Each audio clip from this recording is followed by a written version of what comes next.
Hi everyone. నేను చాలామందికి తెలిసి ఉంటుంది. సో ఇక్కడ చాలామందికి తెలుగు వచ్చు కాబట్టి నేను తెలుగులో చెప్తున్నాను. సో 2020 సంవత్సరం మీ అందరికీ తెలుసు, అప్పుడు కోవిడ్ చాలా చాలా ఎక్కువ ఉన్నది. అలాంటి టైంలో మా ఫాదర్ హాస్పిటల్లో జాయిన్ అయ్యారు.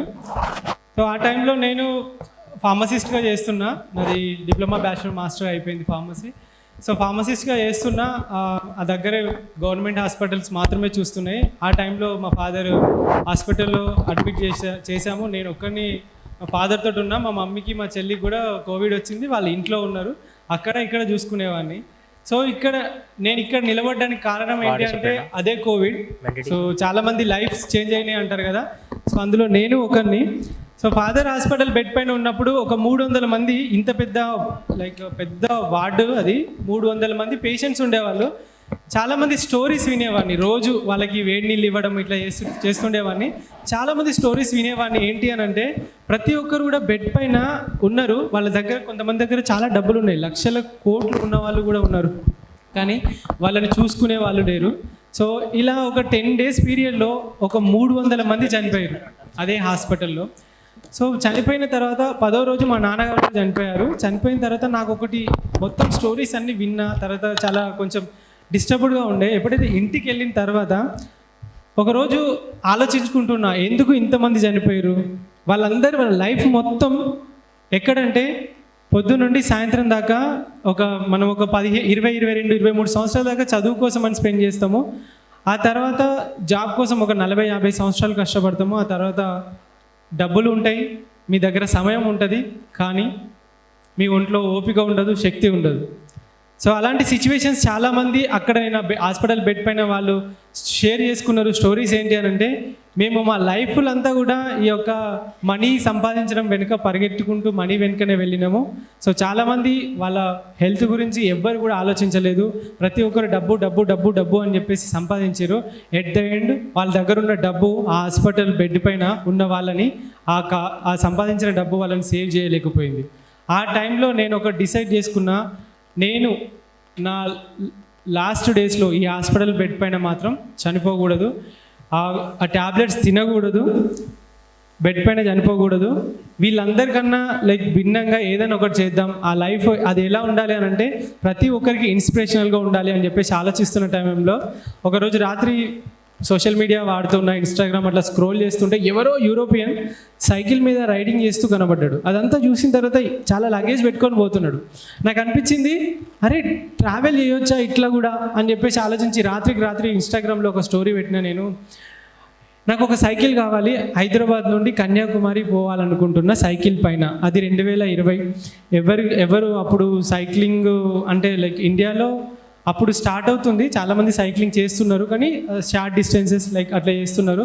ఒక లాంగ్ టూరింగ్ అట్లా ఎవరు చేయట్లేదు అనిపించి ఒకసారి ఇన్స్టాగ్రామ్లో, యూట్యూబ్లో అంతా సెర్చ్ చేసిన తర్వాత ఒక స్టోరీ పెట్టిన తర్వాత ఒక తమ్ముడు హైదరాబాద్ నుండి ఒక తమ్ముడు, అన్న నువ్వు మా సైకిల్ షాప్కి రావచ్చు, ఒకసారి చూడొచ్చు అని చెప్పేసానంటే అప్పుడు స్టార్ట్ అయింది సైక్లింగ్. ఒక్కసారి సైకిల్ షాప్కి వెళ్ళేసి నేను వాళ్ళకు నా డ్రీమ్ చెప్పాను. నాకు ఇంతవరకు సైకిల్ తొక్కడం తప్ప, అంటే ఎప్పుడో స్కూల్కి వెళ్ళేటప్పుడు సైకిల్ వాడిన తప్ప ఇంతవరకు సైకిల్ గురించి ఎలాంటి ఎక్స్పీరియన్స్ లేదు. అసలు ఆ సైకిల్ కంపెనీ ఏంటి, గేర్లు ఎట్లా మార్చాలో కూడా నాకు తెలియదు. ఒక సైకిల్ కావాలి అని చెప్పేసి ఇట్లా నేను హైదరాబాద్ నుండి కన్యాకుమారి దాకా వెళ్దాం అనుకుంటున్నా. అంటే ఒక 50,000 రూపాయలు అయితే ఆయన ఒక సైకిల్ సజెస్ట్ చేసారు. ఆ కోవిడ్ టైంలో ఆ సైకిల్ తీసుకొని, ఆ 50,000 రూపాయలు సైకిల్ తీసుకొని ఇంకొక 50,000 రూపాయలు సామాన్లని మొత్తం ఒక 1 lakh ఖర్చు అయింది. దీంతో హైదరాబాద్ నుండి కన్యాకుమారికి సైకిల్ రైడ్ స్టార్ట్ చేసిన. అసలు నాకు కనీసం టైర్ వేయడం, పంచర్ వేయడం కూడా తెలియదు.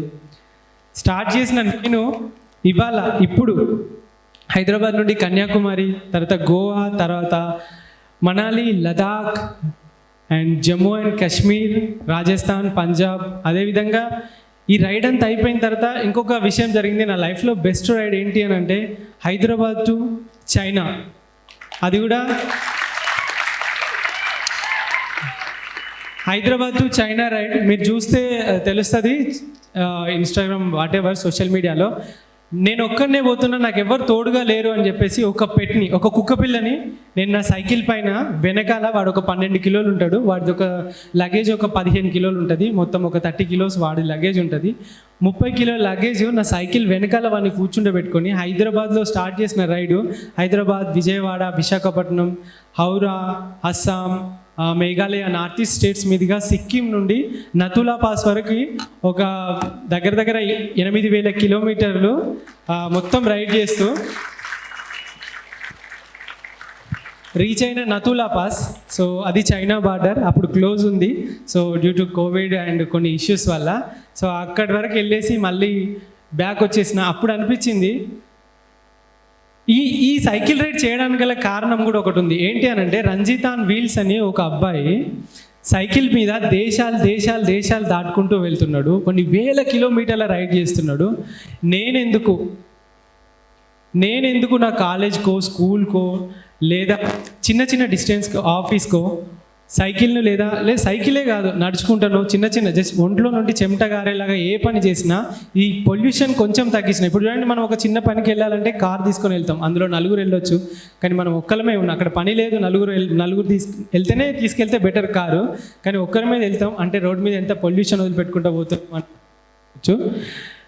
సో అందుకని చెప్పేసి ఒక థాట్ రావాలి ఎవరికైనా కూడా. సైకిల్ ఒకటి ఈ చిన్న డిస్టెన్స్కి నేను 42,000 కిలోమీటర్ల రైడ్ ఇప్పటివరకు చేశాను.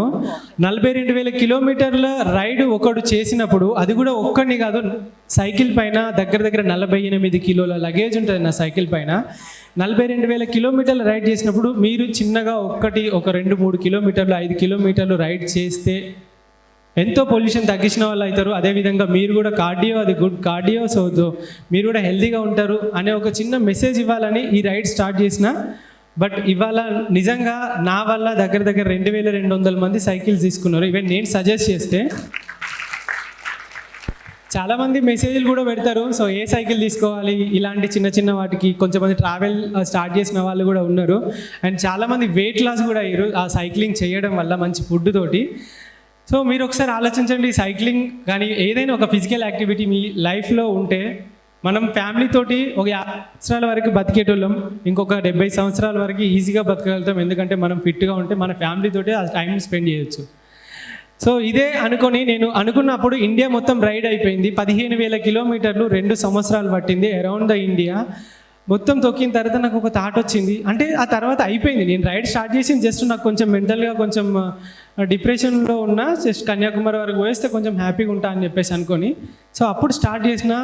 అరే ఇండియా మొత్తం తిరిగితేనే ఎంత బాగుంది, ప్రపంచం అంతా ఎంత బాగుంటుంది అని ఒక చిన్న థాట్ తోటి స్టార్ట్ చేసిన. హైదరాబాద్ నుండి ఆస్ట్రేలియా రైడ్ అని చెప్పేసి. బట్ హైదరాబాద్ నుండి ఇండియా నుండి ఆస్ట్రేలియా రైడ్ అంటే తెలుసు, మీ అందరికి డౌట్ రావచ్చు, మధ్యలో సముద్రాలు అవన్నీ వస్తాయి, సో ఎట్లా చేస్తావు ఏంటిది అని చెప్పేసి. ఈవెన్ నాకు కూడా జీరో నాలెడ్జ్. ఈవెన్ నేను వీసాలు ఎట్లా తీసుకోవాలి, ఏంటి అసలు పాస్పోర్ట్ ఏంటి, కరెన్సీ ఏంటి అని చెప్పేసి ఏం తెలియదు. జస్ట్ నార్మల్గా ఇండియాలోనే తిరిగిన ఇంతవరకు. అప్పుడు ఆలోచించిన, అరే ఇంత పెద్ద రిస్క్ తీసుకుంటున్నాం కదా, ఒకసారి పక్క దేశానికి ఒకసారి పోయేద్దాం, ఎట్లుంటుందో చూద్దాం అని చెప్పేసి శ్రీలంకకి వెళ్ళి అరౌండ్ ద శ్రీలంక మొత్తం తిరిగిన. ఒక నెల రోజులు దగ్గర 1700-1800 కిలోమీటర్లు అయ్యింది. అరౌండ్ ద శ్రీలంక తిరిగిన తర్వాత అప్పుడు నాకు చాలా విషయాలు తెలిసింది.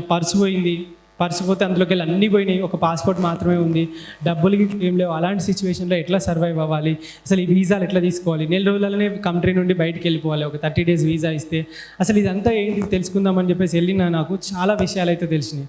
ఆ తర్వాత మళ్ళీ ఇండియాకి వచ్చి India to Australia ride. So ఈ రైడు మా ఫాదర్కి నేను డెడికేట్ చేస్తున్నా అని చెప్పేసి ఒక రైడ్ స్టార్ట్ చేసిన. సో ఫస్ట్ మియన్మార్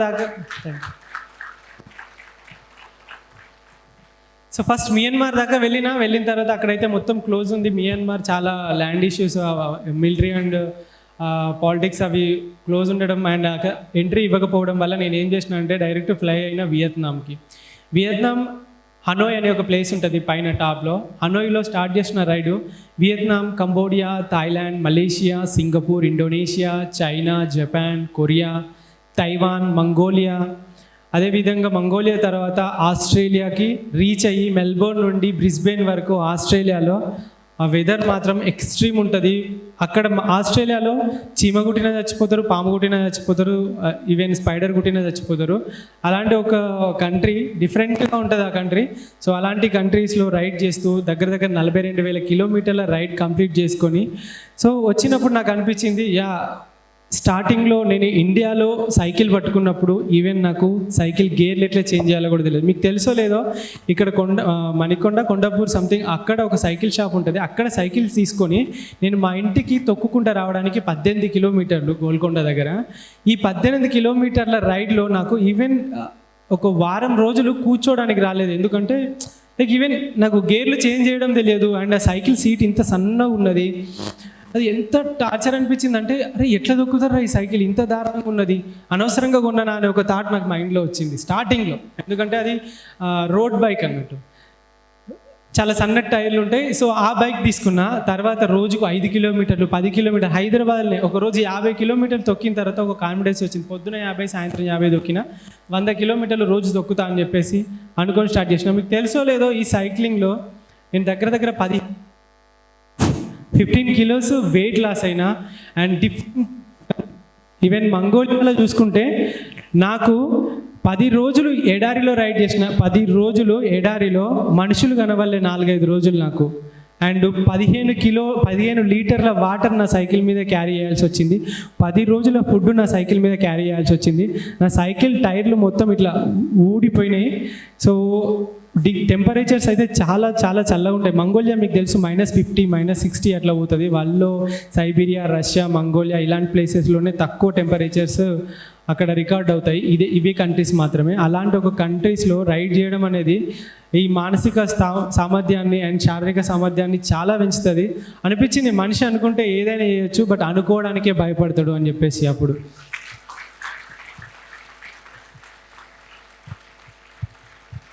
సో ఎప్పుడైతే స్టార్ట్ చేసినప్పుడు నాకు ఎలాంటి డ్రీమ్ లేదు, జస్ట్ కన్యాకుమారి వరకు పోతే బాగుండు అని చెప్పేసి అనుకున్న నేను ఇప్పుడు ఇండియాలో నా రైడ్ స్టార్ట్ అయిన తర్వాత నేను ఒకటే మొత్తం 7 కాంటినెంట్స్ ఉన్నాయి.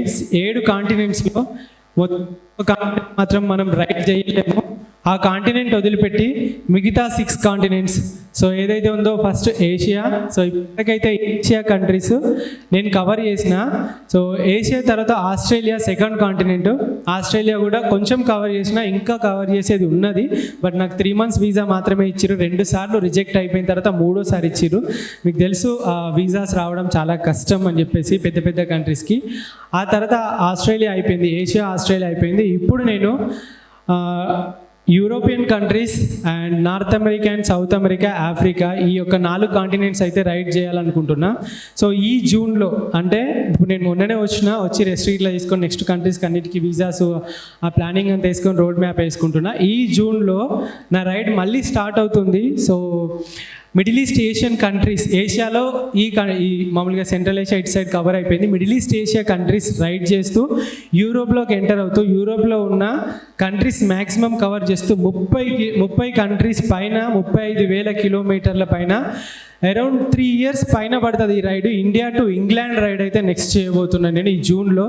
మళ్ళీ వస్తే ఒక 3 years తర్వాత నేను ఇక్కడ రావచ్చు.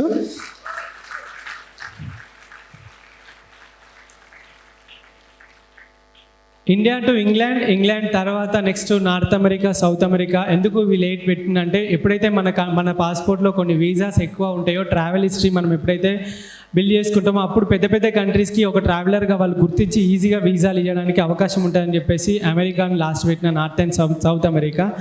సో ఈ రైడ్లో ఎన్నోసార్లు చచ్చిపోయే సిచ్యువేషన్స్ చాలా వచ్చినాయి. అండ్ ప్రతి కంట్రీలో మీరు చూస్తారు కదా, మనం ఒక్కసారి గుళ్ళోకి, ఇప్పుడు తిరుపతి వెళ్తాం లేదా వేములవాడ వెళ్తాం, చిన్న ప్లేసెస్కి వెళ్తాం మన ఫ్యామిలీతోటి. అక్కడికి వెళ్ళినప్పుడే మనకు అనిపిస్తుంది, ఒక 2-3 రోజులు వింతగా అనిపిస్తుంది. కొత్త మనుషులు, కొత్త ఫుడ్, అదంతా చూసినప్పుడు చాలా విషయాలు నేర్చుకుంటాం. బుక్కులలో కన్నా ఒక్కసారి నువ్వు రోడ్డు మీదకి ఎక్కి ఒక డిస్టెన్స్ని మనం కవర్ చేసినప్పుడు ఎన్ని చూస్తావు నువ్వు. రోడ్డు పక్కన మనుషులు కానీ ఇవన్నీ. ఎన్నో రోజులు తిండి లేకుండా, నాకు తిండి దొరకకుంటే రోడ్డు పైన ఎంతోమంది ఫుడ్ హెల్ప్ చేసారు. రోడ్ పైన పోతుంటే ప్రతి రోడ్డు పైన ప్రతి కంట్రీస్లో ఎంత బాగా చూసుకున్నారంటే, ఇప్పటికీ నేను ఒక కంట్రీ వెళ్తే, ఈ తిరిగిన 14 కంట్రీస్లలో ఏ కంట్రీకి వెళ్ళినా నేను ₹1 కూడా ఖర్చు పెట్టకుండా ఆ కంట్రీ ఆ లోకల్ పీపుల్ దగ్గర నేను 2-3 సంవత్సరాలైనా ఉండొచ్చు. అంత మంచి ఫ్రెండ్స్. ఒకప్పుడు నాకు వరంగల్లో ఉండే స్కూలు మనం కాంటాక్ట్ సేవ్ చేసుకుంటే ఫోన్లో స్కూలు ఇట్లా కాలేజ్ ఫ్రెండ్స్ ఇంటర్ ఫ్రెండ్స్ అని చెప్పేసి ఇట్లా సేవ్ చేసుకుంటాం. బట్ ఇప్పుడు నా మొబైల్లో పట్టుకుంటే ప్రతి కంట్రీలో నుండి కాంటాక్ట్స్ ఉంటాయి. సో దట్ పేర్లు గుర్తుపెట్టుకోలేక సింగపూర్ అని ఇట్లా ఒక్కొక్క కంట్రీ ఒక 10-20 పేర్లు ఉంటాయి కదా, ఆ లోకల్ కంట్రీస్ పేర్ల వాళ్ళ యొక్క కాంటాక్ట్స్ అయితే సేవ్ చేసుకున్నాయి. మీకు ఏమైనా ప్రాబ్లం వచ్చింది అని అంటే లైక్ ఎలాంటి ప్రాబ్లం వచ్చినా ఈ కంట్రీలో జస్ట్ ఒక ఫోన్ కాల్ కొడితే అక్కడ అన్ని సెట్ అయ్యేంత లైక్ నెట్వర్క్ వచ్చింది. మీకు తెలుసు ఇన్ని కంట్రీస్ తిరిగితే చాలా డబ్బులు ఖర్చు అవుతాయి. సో ఈ డబ్బులు ఖర్చు అయితే అరౌండ్ 35 lakhs దాకా ఖర్చు అయిపోయినాయి నాకు ఈ 4 yearsలో ఈ 42,000 kilometers తిరగడానికి. సో అందులో జస్ట్ నాకు యూట్యూబ్ నుండి వచ్చింది 10 లక్షల రూపాయలు మాత్రమే. మిగతా 25 లక్షల రూపాయలు సో పీపుల్ అండ్ అక్కడ లోకల్స్. సో రియల్గా ఒక్కరోజు కాదు కదా, 4 సంవత్సరాల సుదీర్ఘ ప్రయాణం. ఈ 4 సంవత్సరాలు మీకు తెలుసు నేను ఎప్పుడు హోటల్లో కూడా ఉండను. మ్యాక్సిమం సైకిల్ పైన చెప్పాను కదా 50 కిలోల లగేజ్ ఉంటుంది నా సైకిల్ పైన. ఫస్ట్ క్యాంపింగ్ టెంట్ నుండి మొదలు పెడితే gas, groceries and water, tent, 3 సీజన్లకు సరిపడా జాకెట్సే కానీ వర్షానికి, ఎండకి, చలికి -20 degreesలో రైడ్ చేసిన చైనాలో అండ్ జపాన్లో. ఆ ఫూజీ మౌంటైన్ తెలుసు అనుకుంటా మీ అందరికీ, బిగ్గెస్ట్ వాల్కనో అది. అక్కడ నా సైకిల్ రైడ్ చేస్తూ ఉంటే కొండలపైన నా కాళ్ళ వేళ్ళు మొత్తం ఇట్లా చేతుల వేళ్ళు కాళ్ళ వేళ్ళు నాకు ఫీలింగ్ తెలియకుంటే వెంటనే అక్కడ మంచులోనే అట్లనే మొత్తం అన్నీ ఇప్పేసి మొత్తం తడిసిపోతే గ్యాస్ అంటించి దానికి కాళ్ళని అట్లా దాంట్లో పెట్టిన. ఒకసారి చైనాలో అయితే రాత్రికి రాత్రి -10 పడిపోతే టెంట్ లోపల జస్ట్ ఇట్లా గ్యాస్ అంటించిన అది లీక్ అయిపోయి టెంట్ మొత్తం కాలిపోయి ముఖం మీద ఉన్న ఎంటికలు కూడా కాలిపోయినాయి. సో ఎందుకంటే చలికి తట్టుకోలేక ఇప్పటికీ ఆ టెంట్ మా ఇంట్లోనే ఉన్నది. నేను గుర్తుగా దాన్ని అట్లనే దాచిపెట్టుకున్నా. ఒక 3 రోజుల క్రితమే కొన్నా ఆ టెంట్ 24,000 పెట్టి.